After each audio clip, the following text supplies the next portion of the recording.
All right, today we're going to dive into something really important, the emotional health of our workplaces. We're going to explore this really cool framework that's all about measuring the feelings that actually drive performance and well-being. So let's get right into it. So, I want to kick things off with a pretty direct question, especially if you're in any kind of leadership or HR role. Just think about your teams for a second, your whole organization. Do your people genuinely feel connected, to each other, to the work they're doing? It sounds like a simple question, right? But the answer? Well, that's a whole other story. Because see, when we ask that same question, but on a global scale, this is the number that comes back. 20%. Just let that sink in for a moment. It's a pretty stark figure, and it immediately makes you ask, 20% of what? So that's 20% of employees all over the world who, according to a recent Gallup report, feel lonely a lot of the time. That's 1 in every 5 people you work with. And look, this isn't just some personal feel-good issue. No way. This is an organizational problem. It's a huge, flashing sign that we've got to start measuring the stuff that really, truly matters to our people. So you got to wonder, what's causing this massive disconnect? Well, the simple truth is the world of work has completely changed. It's fundamentally different. The old models we used to use to make sense of workplace challenges, they just don't cut it anymore. We've basically shifted from one reality into a totally new one. You've probably heard of the VUCA world, right? For years, that was the term: volatile, uncertain, complex, and ambiguous. But that framework, it just doesn't quite capture what we're all feeling today. Now, experts are saying we're in a Bonnie world. Things feel brittle, like they could shatter at any moment. There's this constant low-level anxiety. Cause and effect are totally nonlinear. You do one thing, and something completely unexpected happens. And so much of it all just feels incomprehensible. And a new reality like this, well, it demands a whole new set of skills. And that right there, that brings us to a really crucial shift in how we need to think about professional development. It's not just about what you know anymore, the hard skills. It's about how you feel, and more importantly, how you manage those feelings. It's this big move from focusing only on mindset to really embracing what some are calling heartset. Yeah, you can see the distinction pretty clearly here. Mindset, that's our cognitive toolkit, critical thinking, problem solving, all the hard skills we've always prized. But heartset, that's the emotional counterpart. We're talking empathy, resilience, just being able to manage your own emotional state. And think about it. In this banny world where anxiety and uncertainty are basically the new normal, heartset is what keeps the ship steady. It's what lets us navigate the storm.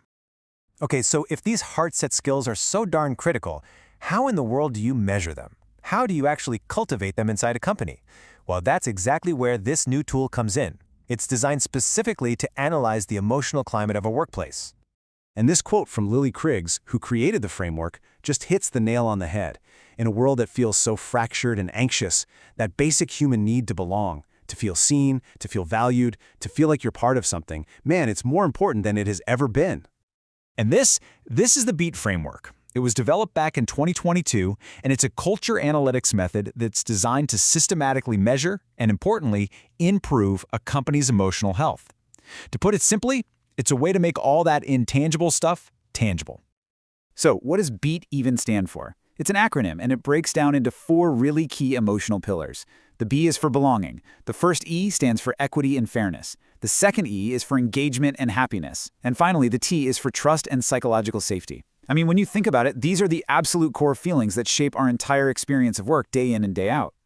The name is pretty clever too because it gives us this simple but really powerful analogy. Just picture a beetroot. All the good stuff, the real growth, it's all happening underground, right? In the roots. Well, the BEET framework is designed to do the exact same thing, to look beneath the surface of your company's performance and actually examine those hidden emotional roots that are either feeding your culture or quietly poisoning it. Okay, so I get it. This all sounds great in theory, but how does it actually work, like in the real world? Let's break down how this framework actually translates all that fuzzy emotional data into real, actionable insights you can use. The whole process is really systematic. Step 1 is all about gathering data. And that means both the numbers from things like pulse surveys and the stories you get from actual one-on-one conversations. Step 2 is where you start to uncover patterns in all that data. And a really key tool here is something called an empathy map. And then finally, you analyze those patterns to get to the real root cause of what people are feeling. And this is a great example of what one of those empathy maps can look like. It's basically a tool that lets you pull together all the feedback you've collected, but anonymously. You map out what people are hearing, what they're seeing, what they're thinking and feeling, and what they're saying and doing. And by doing this, you start to see these collective experiences pop up, things like widespread burnout or anxiety about the future, all without pointing fingers at any one person. It's really about seeing the forest for the trees. Now, the analysis part is guided by 5 core principles, which is what makes it so powerful. It looks at prevalence, like how many people are feeling this way. It uses evolutionary analysis to track if a feeling is getting better or worse over time. It checks for critical relevance. In other words, how much does this actually impact the business? It uses cross-analysis to connect the dots between different kinds of data, and it considers the weighted relevance of every point. So you see, it's this super multi-layered approach that gives you insights that are so much deeper than just a simple survey score. And this is what's really cool. The real power here is that this framework isn't just a one-time checkup. It's not just a diagnostic tool. When you actually apply these principles, they have a tangible, real-world impact on the entire culture. I mean, from the very first interview with a candidate all the way to an employee's last day. Yeah, this really shows what I'm talking about. BET isn't just some annual survey. Its principles can strengthen every single stage of the employee journey. Take offboarding, for instance. Usually, it's just a formality, right? Well, with this approach, it becomes a crucial feedback loop. You capture these incredible insights that can literally help you stop your best people from leaving in the future. But let's bring this all back to business outcomes, because that's what really matters. How does improving something that sounds as fluffy as trust and psychological safety actually affect the bottom line? Well, it's simple. It directly fuels the one thing every company wants more of: innovation. Just think about this little story. It's so simple but so powerful. Picture a team member, right? They have this kind of wild, out there idea. Now, in a low-trust culture, what do? They keep their mouths shut because they're afraid of looking stupid. But in a place with high psychological safety, which is a core part of BEAT, they actually speak up. They share it. The team talks about it openly. And boom, a potential breakthrough is born that otherwise would have been lost forever. That is the direct return on investment of taking care of your culture's emotional roots.